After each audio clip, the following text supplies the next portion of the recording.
ಹಾಸನ ಮತ್ತು ವಿಜಯಪುರದಲ್ಲಿ ಯಶಸ್ವಿಯಾಗಿ ನಡೆಸಿದ ಸಮಾವೇಶಗಳ ಬಳಿಕ ಇದೀಗ ರಾಜಧಾನಿ ಬೆಂಗಳೂರಿನಲ್ಲಿ ಶಕ್ತಿ ಪ್ರದರ್ಶನಕ್ಕೆ ಜೆಡಿಎಸ್ ಸಜ್ಜಾಗಿದೆ.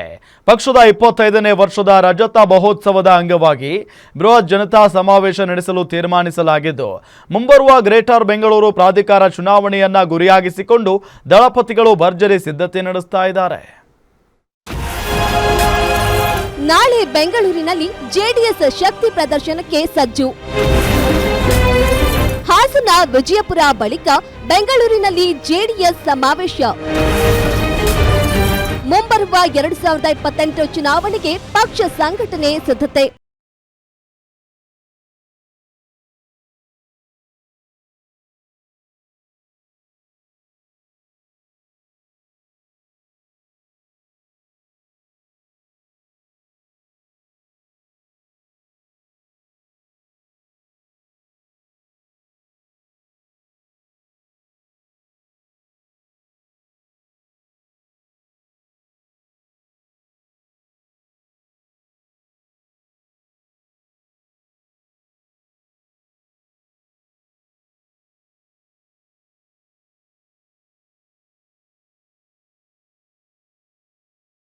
ನಾಳೆಯ ದಿನ ಏಪ್ರಿಲ್ 11ನೇ ತಾರೀಕು ಯಶವಂತಪುರ ವಿಧಾನಸಭಾ ಕ್ಷೇತ್ರಕ್ಕೆ ಸೇರಿರ್ತಕ್ಕಂಥ ಕೊಮ್ಮಘಟ್ಟದಲ್ಲಿ ಇವತ್ತು ಒಂದು ದೊಡ್ಡ ಮಟ್ಟದಲ್ಲಿ ಜಾತ್ಯತೀತ ಜನತಾದಳ ಪಕ್ಷ ಬೆಂಗಳೂರು ನಗರಕ್ಕೆ ಸೀಮಿತವಾಗಿ ಒಂದು ಅಪಾರ ಸಂಖ್ಯೆಯಲ್ಲಿ ನಾಳೆಯ ದಿನ ಬೆಂಗಳೂರು ನಗರದಿಂದ ಬರ್ತಕ್ಕಂಥ ಎಲ್ಲ ಜನರಿಗೂ ಕೂಡ ವಿಶೇಷವಾಗಿ ವ್ಯವಸ್ಥೆಗಳನ್ನ ಕಲ್ಪಿಸಿಕೊಟ್ಟಿದ್ದೇವೆ.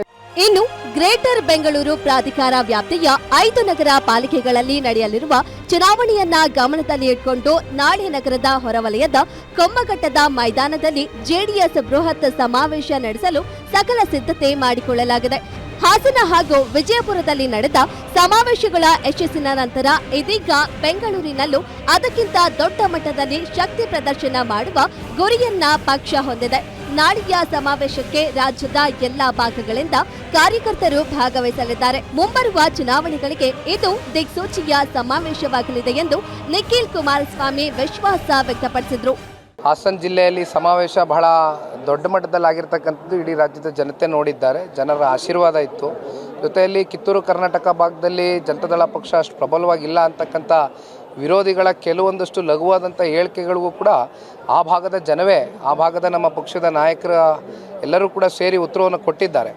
ಈಗ ಕಲ್ಯಾಣ ಕರ್ನಾಟಕ ಇರ್ಬೋದು, ಹಳೆ ಮೈಸೂರು ಪ್ರಾಂತ್ಯ, ಮಧ್ಯ ಕರ್ನಾಟಕ ಸೇರಿದಂತೆ ಅಥವಾ ಉತ್ತರ ಕನ್ನಡವೂ ಸೇರಿದಂತೆ ಎಲ್ಲ ಕಡೆಯೂ ಕೂಡ ಈ ರೀತಿ ಸಮಾವೇಶಗಳನ್ನ ಆಯೋಜನೆ ಮಾಡಬೇಕು. 25 ವರ್ಷ ಪೂರೈಸಿರೋದ್ರಿಂದ ಪಕ್ಷ ಅಂತಕ್ಕಂಥದ್ದು ವರಿಷ್ಠರು ತೀರ್ಮಾನ ಮಾಡಿದ್ದಾರೆ.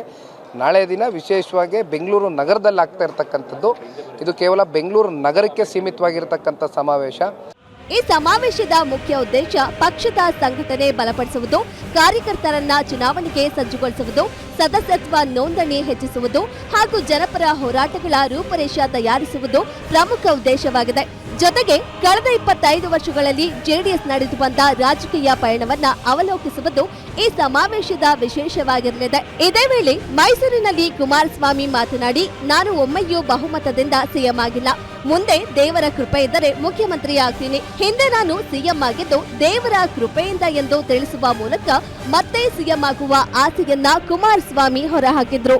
ಅದು ಭಗವಂತನ ಅನುಗ್ರಹ.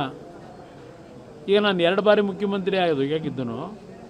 ನಾನು ಕ್ಲಿಯರ್ ಮೆಜಾರಿಟಿ ಒಳಗೆ ಮುಖ್ಯಮಂತ್ರಿ ಆದ್ನ. ಭಗವಂತನ ನಡೆಯಲ್ಲಿ ಬರೆದಿದ್ದ ಆಗಿದ್ದೀನಿ. ಇನ್ನೊಂದು ಬಾರಿ ಬರೀತಾನೆ ಅಂದರೆ ಆಗಬೇಕು ಅಂದರೆ ಭಗವಂತನ ಇಚ್ಛೆ, ಆಗಬೇಕು ಅಂದರೆ ಜನಗಳ ಇಚ್ಛೆ ಏನಿದೆ ನೋಡೋಣಂತೆ. ಅವ್ರಿಗೆ ಅದು ಅವ್ರ ಪಕ್ಷದ ಕಾರ್ಯಕರ್ತರಿಗೆ ಹೊಟ್ಟೆ ನೋವೇನಿದೆ, ಆ ಹೊಟ್ಟೆ ನೋವು ಪಡ್ಕೊಂಡೇ ಇರಿ ನೀವು. ನಾನು ಆರಾಮಾಗಿ ಮಜವಾಗಿರ್ತೀನಿ ಈ ಜಾಗದಲ್ಲಿ ಬಿಗಿಯಾಗಿ. ನೀವು ಹೊಟ್ಟೆ ಉರಿ ಪಟ್ಕೊಂಡು ಹೊಟ್ಟೆ ನೋವು ಪಟ್ಕೊಂಡು ಹಿಂಗೆ ಕಾಲ ಕಳೀರಿ ಅಂತಲೇ ಹೇಳಿರೋದು ಅವರು. ಒಟ್ಟಾರೆ ನಾಳೆ ಬೆಂಗಳೂರಿನಲ್ಲಿ ಜೆಡಿಎಸ್ ಬೃಹತ್ ಸಮಾವೇಶದ ಮೂಲಕ ಕಾಂಗ್ರೆಸ್ ವಿರುದ್ಧ ರಣಕಹಳೆ ಓದಲು ಜೆಡಿಎಸ್ ಪಕ್ಷ ಸಕಲ ಸಿದ್ಧತೆ ಮಾಡಿಕೊಳ್ಳಲಾಗಿದೆ.